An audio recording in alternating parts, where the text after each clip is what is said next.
ahead. Go. Every 10 seconds, a report of child abuse or neglect is made. We have all had to ask ourselves at one point or another, what happens to the children that are taken away when Child Protective Services are called and the children are taken from the homes? The history and current information about CASA in the state of Mississippi can be found on casams.org, while adoptuskids.org can provide the steps to becoming a foster parent in Mississippi. I have been a CASA volunteer for several months, and this gives me the confidence to hopefully get some of you all to decide on becoming a CASA volunteer or foster parent. The purpose of my speech is to get you all to become either foster parents or CASA volunteers. Becoming a CASA volunteer and foster parent are in high demand, and becoming one is not a very difficult task.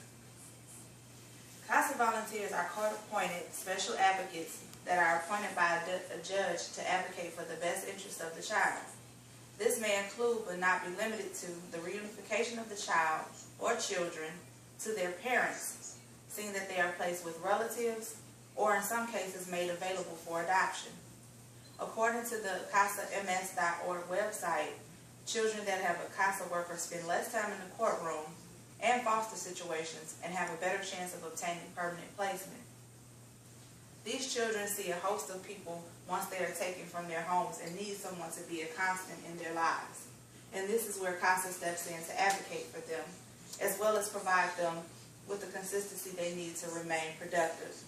To become a CASA volunteer in the state of Mississippi, all you need is a valid driver's license, the ability to pass a background check, and the initial 30 hours of instructional time and training.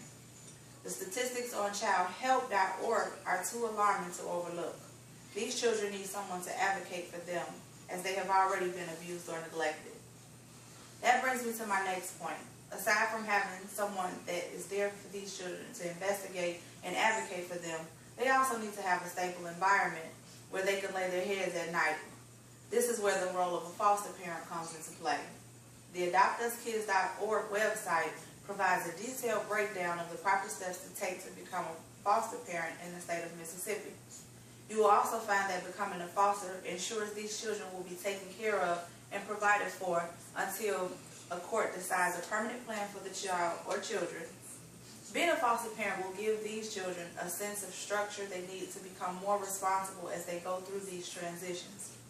People already label foster children as hopeless, and through the statistics shown with their failure rate, becoming a foster parent will help these numbers turn around and give these children the support they need to become productive. In conclusion, I hope I have persuaded you to consider becoming a CASA volunteer or foster parent. I have explained the role and the need for becoming a CASA volunteer as well as a foster parent and how to become one. I have been a CASA volunteer for several months now, and I still frequent websites such as adoptuskids.org and casams.org for more information about becoming a CASA parent or CASA volunteer in the state of Mississippi. The children that are taken away from their homes did not ask to be here. As a society, we need to step up and help these children find their way. There is always a training session to become a CASA. It's not too late to join the Jackson County CASA training class. Thank you.